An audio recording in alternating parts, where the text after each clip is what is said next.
Hello दोस्तों, स्वागत है आप सभी लोगों का राजस्थान एकेडमी पर। मैं प्रवीण सिंह आप सभी लोगों के साथ में इस वीडियो में बात करने वाला हूं सेकंड ग्रेड मैथ्स के अंतर्गत डिफरेंशियल कैलकुलस का फर्स्ट टॉपिक लिमिट। और लिमिट के अंतर्गत हम पढ़ चुके थे लास्ट की क्लास में, उसको हम एक बार से थोड़ा सा फास्ट रिवीजन कर देते हैं।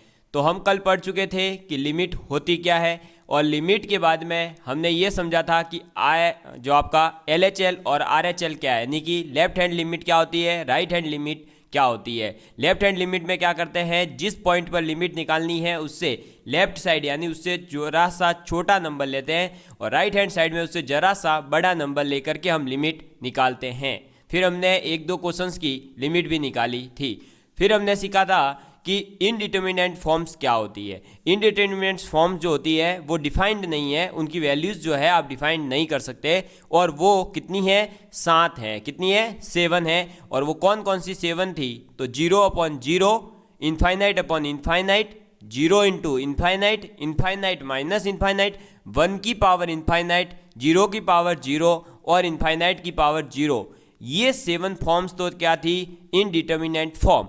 और इसके अलावा जो आएगी आपके पास, जैसे 0+0 हो, 0-0 हो, या 0 इंटू 0 हो, तो वो 0 होता है। 0 की पावर इनफाइनाइट 0 होता है। इनफाइनाइट प्लस इनफाइनाइट, इनफाइनाइट गुणा इनफाइनाइट, और इनफाइनाइट की पावर इनफाइनाइट इनफाइनाइट ही होता है। 0 प्लस इनफाइनाइट इनफाइनाइट होता है। 0 माइनस इनफाइनाइट माइनस का इनफाइनाइट हो जाता है। 0 अपॉन इनफाइनाइट 0 होता है। ये चीज़ें मैं आपको बता चुका था। उसके बाद में 5 फंडामेंटल थ्योरम्स ऑन लिमिट, यानी कि लिमिट की 5 हमने फंडामेंटल थ्योरम्स पढ़ी थी। जैसे दो फंक्शन ऐड किए हुए हो तो उनकी लिमिट भी इक्वली होती है अगर हम दोनों फंक्शंस को अलग अलग करके लिमिट निकालें, या दो फंक्शन माइनस किए हुए हो तो हम उन दोनों फंक्शंस को अलग करके भी लिमिट निकाल सकते हैं। गुणा किए हुए हैं तब भी अलग कर सकते हैं। भाग किए हुए हैं तो दोनों फंक्शन का भाग में ही अलग अलग करिए और फिर लिमिट निकालिए, वो लिमिट इक्वल ही आएगी।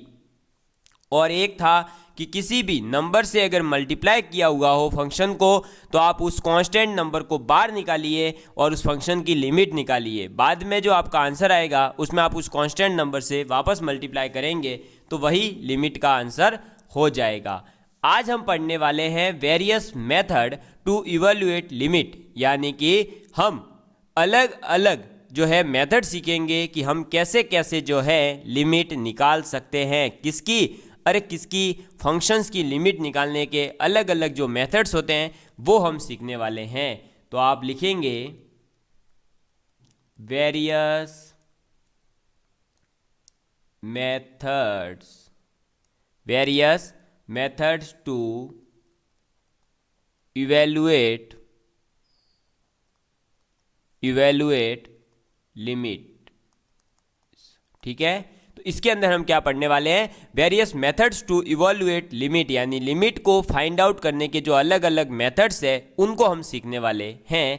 और इसके अंदर जो पहला मेथड आता है आपका, वो फर्स्ट मेथड क्या आ जाता है, तो फर्स्ट मेथड आता है कि डायरेक्ट सब्स्टिट्यूशन मेथड। कौन सा मेथड, डायरेक्ट सब्स्टिट्यूशन मेथड। आप लिखेंगे direct substitution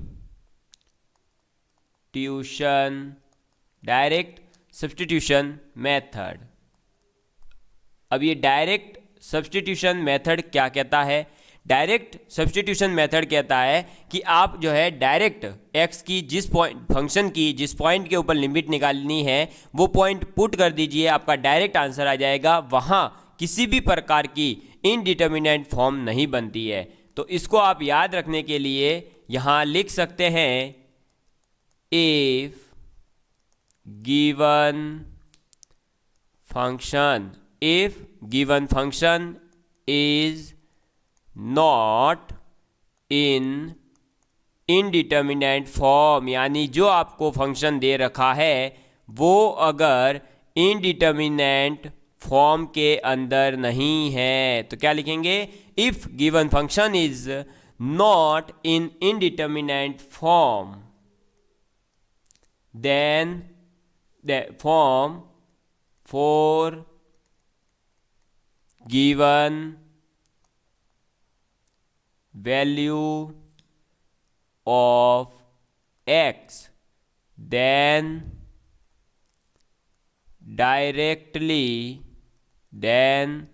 directly put value of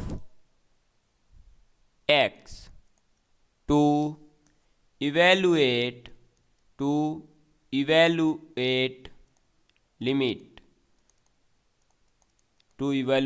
limit.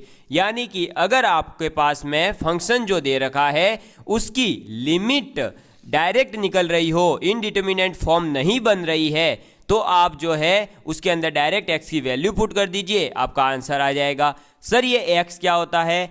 x का मतलब है जिस पॉइंट के ऊपर आपको लिमिट निकालनी है। जैसे देखिए इसका, वैसे ये जो है इतना इजी क्वेश्चन नहीं पूछते, लेकिन फिर भी हम इसका अगर एग्जाम्पल देखें तो आपको ये दिख सकता है कि लिमिट x टेंडिंग टू 0 और फंक्शन दे दिया गया x square minus 4x plus 6 upon, आपको फंक्शन क्या दिया गया, x square minus 3x plus 2। ठीक है, अब इसमें कोई बड़ी बात नहीं है, आप direct x equal to 0 put करिए। पहले चेक करना होता है हमेशा फंक्शन के अंदर, पहले उस लिमिट को पुट करके कि इनडिटर्मिनेंट फॉर्म बन रही है या नहीं बन रही है। ठीक है, तो पुट करो तो क्या हो जाएगा, 0 minus 0 plus 6 upon 0 minus 0 plus 2, तो ये क्या हो जाएगा 6 अपॉन 2 और ये क्या हो गया 3। तो ये जो 3 आया यही लिमिट है। बताओ यहाँ कहीं भी इनडिटर्मिनेंट फॉर्म बनी है क्या? नहीं बनी है, तो ये डायरेक्ट आंसर है। ठीक है, तो यही हमारा आंसर हो गया, इसमें कोई अलग से मेथड सीखने की ज़रूरत नहीं। एक और अभी मेथड तो आगे क्वेश्चन जो आएंगे वो मैं आपको बता दूंगा कि आपके एग्ज़ाम में कैसे पूछे जाते हैं।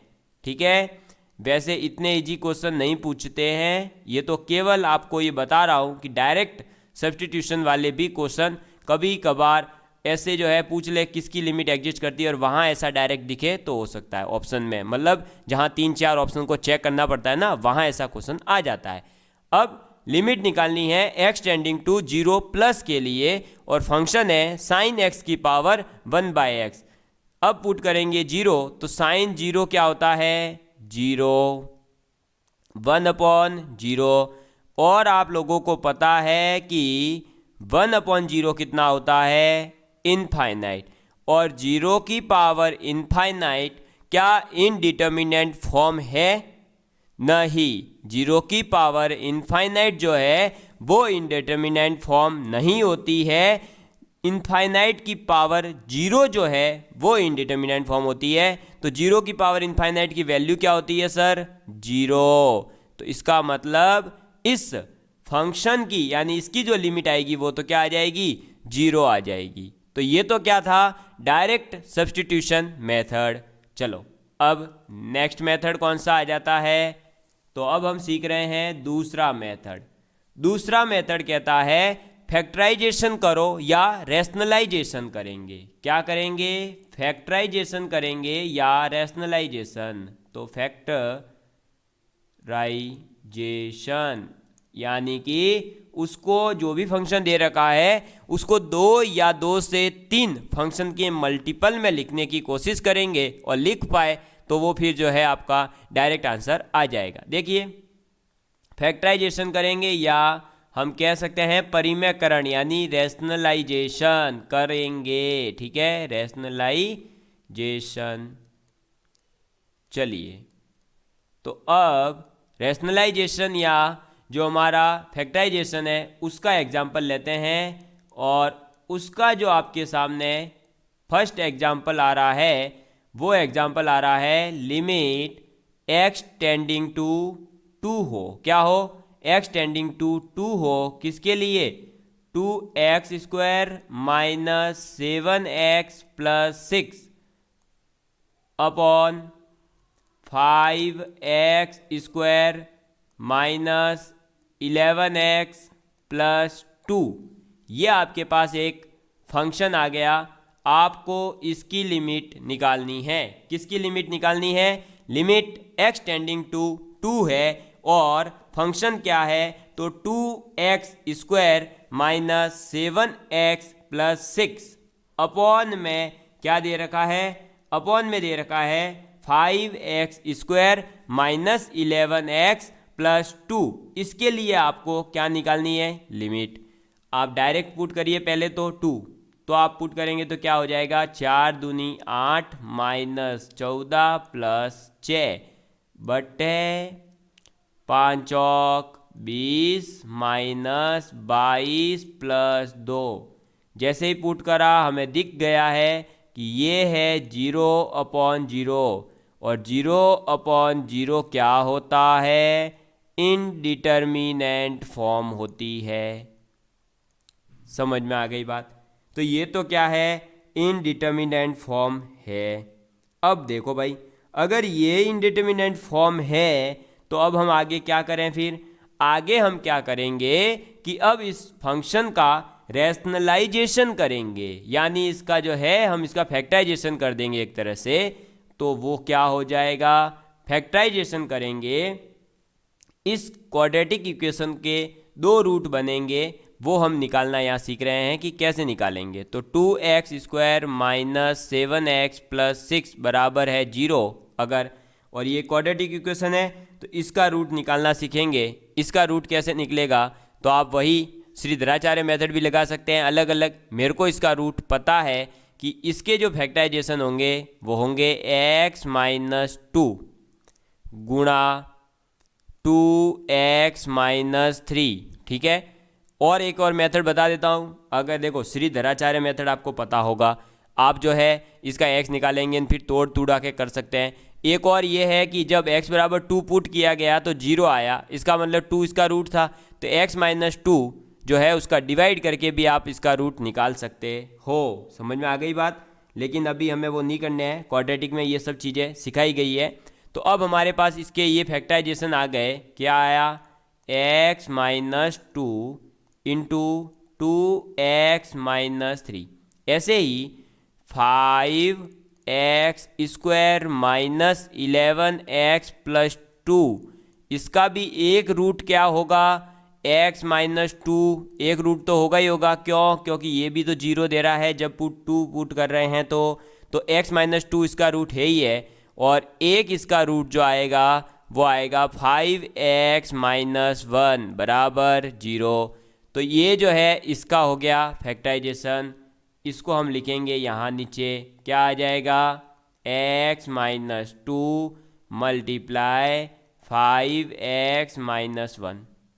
अब देखो क्या दिख रहा है कि x-2 कट गया। ये कटेगा या नहीं? कटेगा, क्योंकि हम निकाल रहे हैं लिमिट। और मैंने कल ही आपको बताया था लिमिट के अंदर जो है आप जब ऐसा दिखे कि कॉमन है तो आप ये पता ही है कि लिमिट 2 पॉइंट पे तो निकलती है, या तो इसके लेफ्ट हैंड साइड में निकलेगी या राइट हैंड साइड में, तो हम इसको कट कर सकते हैं। अगर x=2 पे अगर एग्जैक्ट देखें तो ये नहीं कट होता क्योंकि 0.0 बनता। समझ में आई बात? लेकिन लिमिट केस में ये कट सकता है। अब ये कट गया। अब हमारे पास आ गया क्या? 2x-3 अपॉन में 5x-1। इसमें पुट करेंगे अब x=2। 2 पुट करने पर क्या होगा? 2 2 जा 4 माइनस 3 अपॉन 5 2 जा 10 माइनस 1। ये कितना हो गया? अरे ये कितना हो गया? 1 अपॉन में 9। क्या यही हमारा आंसर है? जी हाँ दोस्तों, हमारा आंसर यही है। तो हमें पहले तो क्या दिखा था? इनडिटर्मिनेंट फॉर्म दिखी थी, लेकिन हमने जैसे ही फैक्टराइजेशन किया तो हमें क्या दिख गया? अरे फैक्टराइजेशन से हमें ये फंक्शन कैसा दिख गया? एक सिंपल फंक्शन दिख गया और वैल्यू पुट करने पर हमारा आंसर आ गया। ठीक है, तो ये है फैक्टराइजेशन का मेथड। अब आपको मैं इसी के लिए एक क्वेश्चन दे रहा हूं जो आप लोगों को कमेंट करके बताना है। ठीक है, चलिए तो आप क्वेश्चन लिखिए। Limit x tending to 9 3 minus under root x upon में 4 माइनस अंडर रूट 2, ये पूरा का पूरा अंडर रूट में अंडर रूट 2x माइनस 2, ये फंक्शन दे दिया मैंने आपको इसकी लिमिट निकाल करके मुझे बतानी है कि आप इस क्वेश्चन को कैसे सॉल्व करेंगे। समझ में आ गई बात? तो फैक्टराइजेशन या रैशनलाइजेशन मेथड क्या कहता है वो भी समझा दिया मैंने, और आपको एक क्वेश्चन भी करवा दिया, और ये आपको दूसरा क्वेश्चन मैंने होमवर्क के लिए दिया है। अब मैं बढ़ रहा हूँ आगे, और एक बहुत ही बेहतरीन क्वेश्चन, ये क्वेश्चन जो है आपके फर्स्ट ग्रेड के अंदर आया हुआ है लिमिट से, बहुत ही शानदार क्वेश्चन है। अगर इस क्वेश्चन को किसी स्टूडेंट ने मेरे करवाने से पहले कर लिया तो वो समझ जाएगा कि उसका जो है लिमिट टॉपिक अच्छा हो चुका है। अभी से ही वो समझ जाए कि हाँ, उसको लिमिट टॉपिक की जो समझ थी, जो मैं समझाना चाह रहा था, वो समझ चुका है। ठीक है, करिए। तो देखिए आपके पास है if limit x tending to 0 under root ax plus b, ठीक है, -2 upon x equal to 1, then find a and b। हमने आपको क्या दे दिया कि लिमिट ऑफ फंक्शन क्या है, under root ax plus b -2 upon में x इक्वल टू 1। आप बताइए कि a और b की वैल्यू क्या होगी। समझ में आई बात? तो आप जल्दी से बताइए, तब तक मैं आप लोगों के लिए एक मोटिवेशनल कोट बोल देता हूं कि द्वंद्व कहां तक पाला जाए, द्वंद्व कहां तक पाला जाए, युद्ध कहां तक टाला जाए, है वंशज तू राणा का, है वंशज तू राणा का, फेंक जहां तक भाला जाए, फेंक जहां तक भाला जाए। तो आप लोगों को बिल्कुल भी अब जो है दोस्तों ये नहीं सोचना है कि वैकेंसी कब आएगी। अरे वैकेंसी कभी भी आ सकती है। हमारा टारगेट तो क्या है कि हम इतना जोर से भाला फेंकें, हम इतनी ज़्यादा मैथ्स के अंदर तैयारी कर लें कि हमारा जो भाला है सीधा का सीधा कहाँ दिखे, अरे रिजल्ट की सूची में हमारा रोल नंबर हमें दिखाई दे दे। आस पड़ोस वाले का दिखे नहीं दिखे, आस पड़ोस वाला क्या बोल रहा है उससे कोई मतलब नहीं है। आप अगर मेहनत करोगे तो आपको ही उसका फल भी प्राप्त होगा। किसी और के कहने से आपका ना तो सिलेक्शन होना, ना आपका किसी के ये कह देने से कि आपका नहीं होगा, तो ऐसा नहीं है कि उसके कह देने से नहीं होने वाला है। भाई हो भी सकेगा, जब आप मेहनत करके दिखाओगे तो उसको पता चलेगा कि हाँ यार हमने तो मना करा था लेकिन देखो उसने सिलेक्शन ले लिया। तो आपको हर कोई नकारात्मक बातें करेगा, लेकिन हमें नहीं डरना है, वैकेंसी जरूर आएगी। और ये बता देता हूँ जनवरी के अंदर या फरवरी के फर्स्ट वीक तक तो कभी भी, मतलब ये देखिए दोस्तों, ये वैकेंसी कब आती है एग्जैक्ट डेट है ना किसी को भी नहीं पता है, ये तो कभी भी घोषित हो जाती है। तो हमें तो क्या करना है, लेकिन तैयारी में डटे रहना है। चलिए हम करते हैं क्वेश्चन को, ज़्यादा हम जो है मोटिवेट की बातें बाद में करेंगे। अब देखिए क्वेश्चन दे दिया मैंने, ये आपको पता है कि अगर किसी भी फंक्शन की लिमिट एग्जिस्ट करती है, फाइनाइट लिमिट है, देखो भाई इस फंक्शन की लिमिट एक्स टेंडिंग टू 0 के लिए 1 है, तो लिमिट फाइनाइट भी है। अगर लिमिट फाइनाइट है, इसका मतलब क्या हुआ दोस्तों, इसका मतलब क्या हुआ कि हम पहले ये चेक करें कि x इक्वल टू 0 पुट करने पर इस फंक्शन का क्या हो रहा है कामकाज।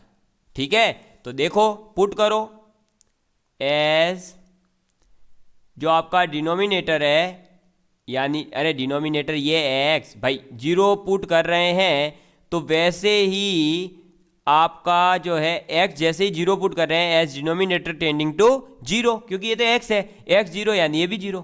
समझ में आई बात? तो अगर डिनोमिनेटर 0 हो रहा है और हमारा न्यूमरेटर क्या हो रहा है, तो 0 हो रहा है, पुट करें तो क्या बन रहा है, ये अंडर रूट बी माइनस 2 बन रहा है। क्या बन रहा है, अंडर रूट बी माइनस 2। आप लोगों को पता है कि ये लिमिट 1 दिख रही है और नीचे 0 है, इसका मतलब तो फिर पूरा इनफाइनाइट बन जाएगा। इनफाइनाइट बनाना नहीं है, इसका मतलब हुआ कि आपके फाइनाइट लिमिट के लिए तो मैं क्या लिख रहा हूं, फॉर फाइनाइट लिमिट।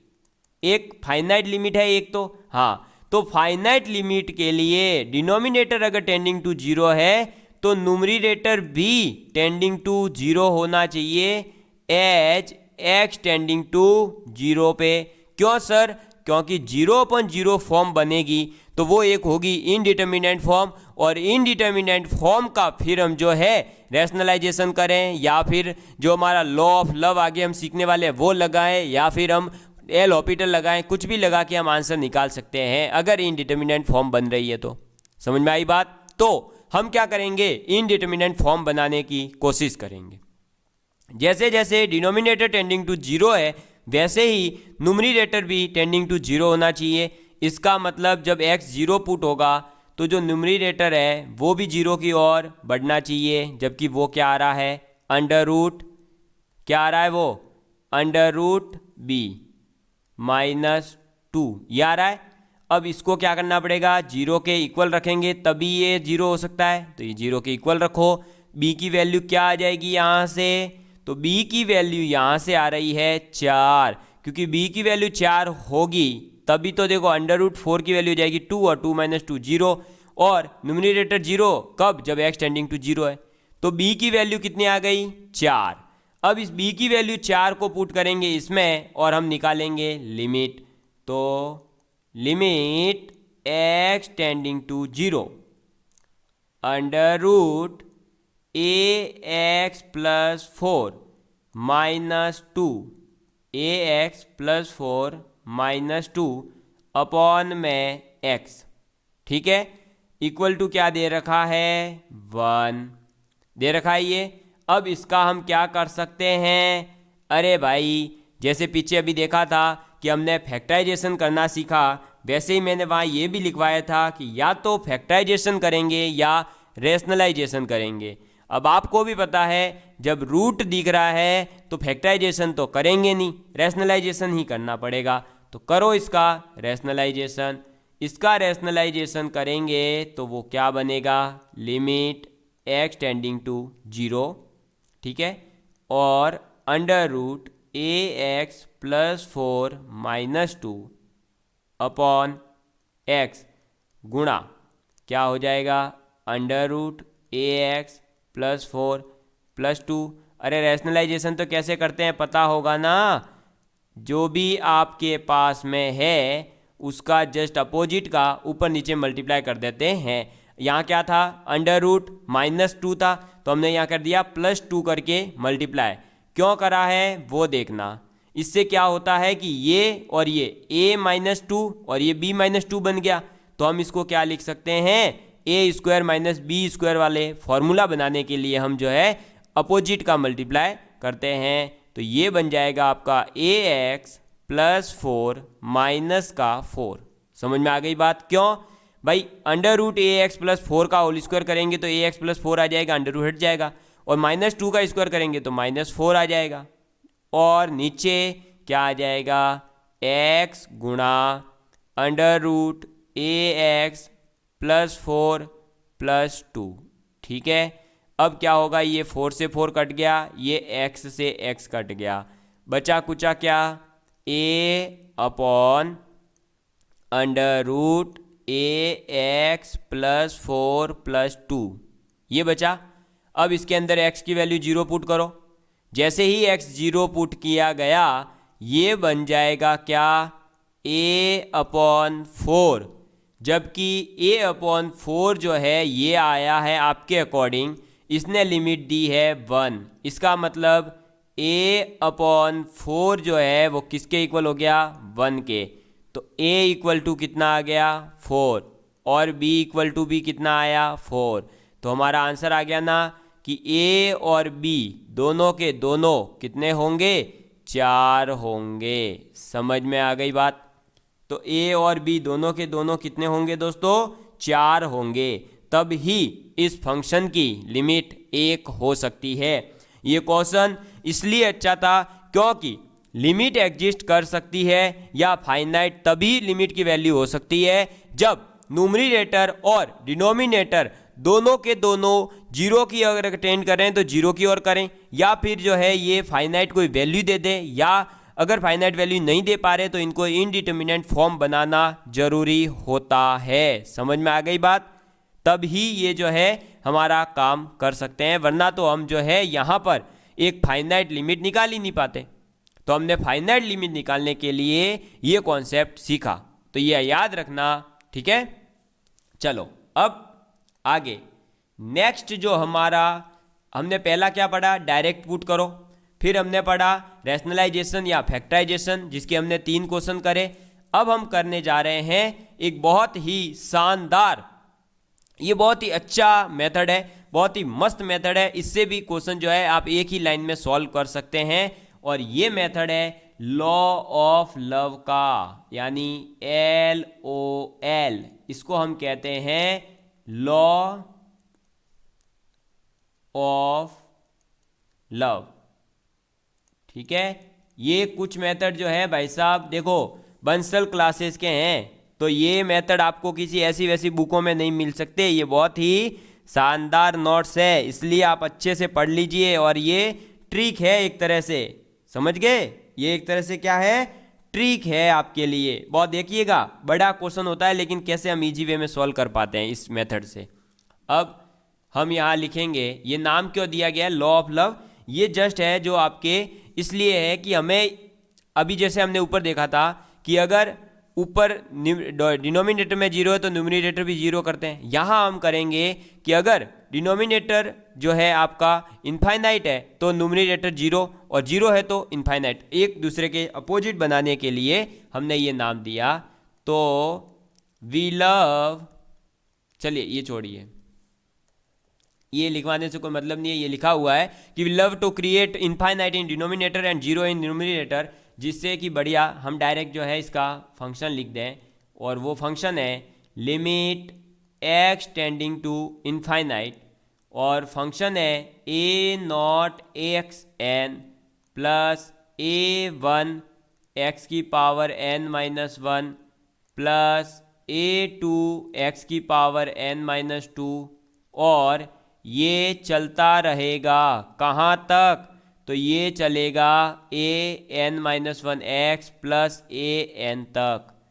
बट्टे में क्या हो जाएगा, इसके बट्टे में आ जाएगा b वाली सीरीज, यानी कि दूसरा फंक्शन पॉलिनोमियल है जो कि, ठीक है। ये क्या हो जाएगा b1 x n-1 plus b2 x की पावर n-2 प्लस, और ये कहाँ तक जाएगा bn-1 x प्लस bn तक। समझ में आ गई बात? सॉरी n नहीं, इसमें आप m लीजिए, पदों की संख्या जो है अलग अलग रखिए। तो ये m है भाई, ये सब क्या है, m है, ठीक है। पदों की संख्या अलग अलग, क्योंकि जरूरी नहीं है ना सेम ही हो हमेशा, इसलिए। अब देखो यहाँ पर आपके पास में 3 केस बनेंगे जब पॉलिनोमियल बाई पॉलिनोमियल दे रखा हो, यानी ऊपर भी पॉलिनोमियल नीचे भी पॉलिनोमियल। तो अब उसकी लिमिट निकालने के लिए आप उसका फैक्टराइजेशन नहीं कर पा रहे, ना आप रैशनलाइजेशन कर पा रहे, क्योंकि स्क्वायर होगा तो आप कर लोगे कुछ, क्यूब होगा तो कुछ कर लोगे। बताओ अगर 6 से 7 पावर का आ गया, फिर कहाँ रैशनलाइजेशन लगाओगे, इनका फैक्टराइजेशन करोगे, नहीं हो पाएगा आपसे। तो उस केस में आप जो है क्या कर सकते हैं, वहाँ आप ये वाला लगा देंगे लॉ ऑफ लव को, और ये कहता है कि इस लिमिट की वैल्यू a0 अपॉन b0 होगी, या फिर इसकी वैल्यू 0 होगी, या इसकी वैल्यू प्लस माइनस इनफाइनाइट होगी। समझ में आ गई? कब कब देखो, if n equal to m, यानी दोनों में, दोनों के दोनों पॉलिनोमियल में पदों की संख्या बराबर हो, n और m बराबर हो जाए, तब क्या हो जाएगी इसकी वैल्यू a0 अपॉन b0। 0 हो जाएगी कब, जब n छोटा होगा और m बड़ा होगा, यानी नीचे जो पॉलिनोमियल है उसकी पावर ज़्यादा होगी तो इसकी वैल्यू 0 होती है, और जब ऊपर वाले की पावर, जो ऊपर पॉलिनोमियल दे रखा है उसकी पावर अगर ज़्यादा आ जाए तो क्या हो जाता है, वो इनफाइनाइट हो जाती है वैल्यू। समझ में आ गई बात? अभी प्लस माइनस इसलिए है कि यहाँ पर क्या है भाई, नेगेटिव है कि पॉजिटिव है, उसके ऊपर डिपेंड करेगा। अब इससे इजी वे में क्वेश्चन कैसे सॉल्व होता है वो आप आगे देखेंगे, तो वो मैं आपको करवाता हूं क्वेश्चन। आप एग्जाम्पल लिखेंगे और एग्जाम्पल है limit x tending to infinite है। क्या है?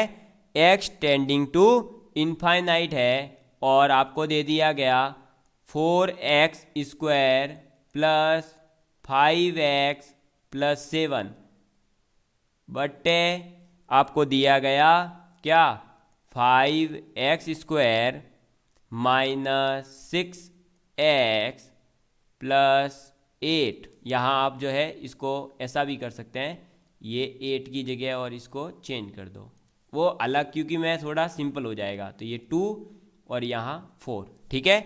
अब ये हमारे पास में आ गया। अब हम यहाँ पर या तो क्या करें, जो पीछे मेथड सीखा इसका भी फैक्टराइजेशन करें, इसका भी फैक्टराइजेशन करें, फिर इसको सॉल्व करें। लेकिन मुझे लगता है कि फैक्टराइजेशन मैं क्यों करूं जब मेरे पास में तो है वीके बंसल सर का लॉ ऑफ लव, जो कि उनके खुद के द्वारा एक तरह से हम कह सकते हैं ये जो है बनाया गया है। अब देखिए तो क्या हो जाएगा यहाँ पर, यहाँ क्या हो जाएगा कि मुझे ये पता है, क्या पता है, अरे मुझे क्या पता है कि भाई साहब अगर जो है ऊपर और नीचे दोनों की पावर इक्वल हो, तो देखो n और m इक्वल आ गए, n और m इक्वल है या नहीं है, यहाँ देखो 2 2 है ना इक्वल, तो n और m यहाँ इक्वल है, तो n equal to m equal to 2 है या नहीं है। अब देखो तो फिर मैंने क्या लिखवाया है, उसके लिए आंसर a0 अपॉन में b0, ये लिखवाया कि नहीं। अब a0 अपॉन b0 है क्या, तो a0 होता है एक्स स्क्वायर का कोफिशिएंट 4 अपॉन b0 का कोफिशिएंट 2, और काटा पीटी करी, आंसर आया 2, और यही हमारा आंसर। बताओ कहीं पर भी फैक्टराइजेशन वैक्टराइजेशन करने की जरूरत पड़ी क्या? नहीं दोस्तों, नहीं करनी पड़ी ना। यही तो टैलेंट है अपना। अरे यही तो अपना टैलेंट है दोस्तों, यही अपना टैलेंट है। समझ में आ गई बात? अब देखो आगे बढ़ते हैं हम, अरे हम आगे बढ़ते हैं और हम करते हैं एक और एग्जाम्पल, जिसमें कि हम थोड़ा सा ट्विस्ट डालेंगे। और लिमिट आपको दे दी गई है, ठीक है, आपको बिल्कुल भी कुछ भी डरने की जरूरत नहीं है। ठीक है सर, ये दे दिया आपको। अब हम आगे क्या करें, आपको दिया गया कि x टेंडिंग टू इनफाइनाइट, क्या दिया गया, x टेंडिंग टू इनफाइनाइट और 3x प्लस 5 अपॉन में x square minus 2x plus 3 equal to, आपको इसकी लिमिट लिखनी है। बताओ क्या होगा यहाँ पर, तो यहाँ n जो है वो छोटा है किससे, m से, तो बड़ा कौन है, m, यानी कि अरे m यानी कि नीचे वाली पावर ज़्यादा है ना भाई, सीधी सीधी क्रिएट 2 इज ग्रेटर देन 1, तो इसका आंसर क्या होगा, ये देखो डायरेक्ट, जब m बड़ा है तो 0 आंसर है। हाँ तो इसका आंसर 0 है, निकाल के देख लो भले आप निकाल के देख लो, आंसर यही आएगा। और आप कहो तो मैं प्रूव करवा दूं, कैसे आएगा देखो। इसको जो है हम यहाँ पर लॉ ऑफ लव के अलावा हम इसको पूरे मेथड से भी सॉल्व करके बता देता हूँ।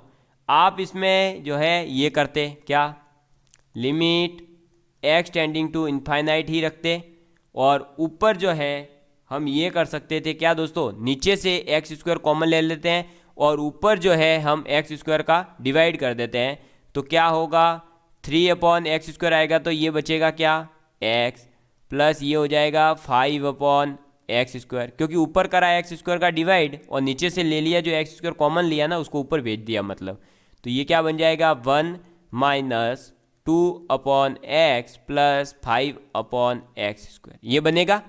अरे ये और ये सेम ही है और कुछ नहीं करा।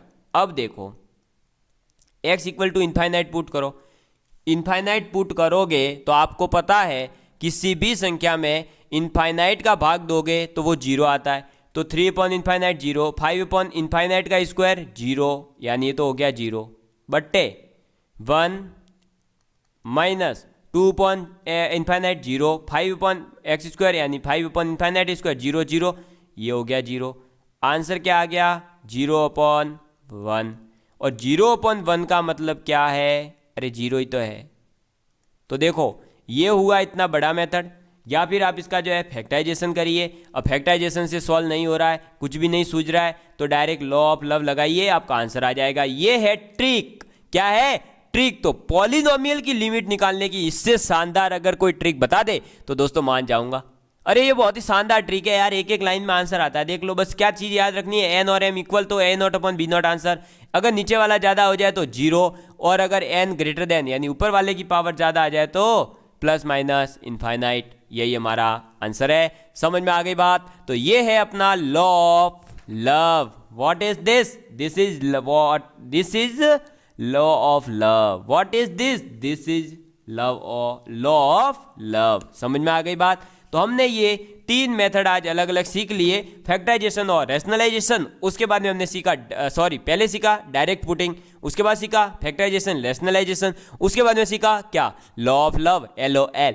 अब हम आगे जो पढ़ने वाले हैं वो है हमारा लिमिट्स के जो माध्यम से हम लिमिट को निकालेंगे बाइनोमियल के माध्यम से। अब बाइनोमियल क्या है कि पढ़ा नहीं है हमने, तो वो मैं आपको ऐसा बताऊंगा कि आपको लगेगा ही नहीं कि बाइनोमियल नहीं पढ़ा। फिर हमारी कुछ फॉर्म होती है और भी, जैसे इनफाइनाइट की पावर 0 या 0 की पावर 0 जो है उसके लिए एक अलग ही डायरेक्ट आंसर होता है। अगर वो फॉर्म बन रही है इंडिटरमिनेंट की तो उसका आंसर फिक्स होता है। फिर हमारी सैंडविच थ्योरम या फिर जो स्क्यूज प्ले थ्योरम होती है वो हम पढ़ने वाले हैं, और जिससे कि क्वेश्चन भी पूछा गया है। उसके बाद में ट्रिग्नोमेट्रिक फंक्शंस की लिमिट निकालने के कुछ फिक्स फार्मूलाज हैं, जैसे साइन एक्स अपॉन एक्स की लिमिट एक्स टेंडिंग टू 0 है तो क्या होगा 1 आंसर होता है। फिर हमारे एक्सपोनेंशियल और लॉगरिथमिक फंक्शन की भी कुछ लिमिट फिक्स है, और उसके बाद में आपका लिमिट टॉपिक कंप्लीट है। मतलब मैं अब जो है आगे 2 वीडियोस और लिमिट के लाने वाला हूँ, फिर लिमिट टॉपिक ही कंप्लीट, और इतने बेहतरीन तरीके से कंप्लीट कि आपके सामने लिमिट का कैसा भी कितना भी टफ क्वेश्चन आ जाए आप उसको धुआं धुआं कर दोगे। क्या कर दोगे? धुआं धुआं। तो करते रहिए मस्ती और करते रहिए पढ़ाई भी साथ के साथ। जय हिंद, जय भारत, धन्यवाद दोस्तों।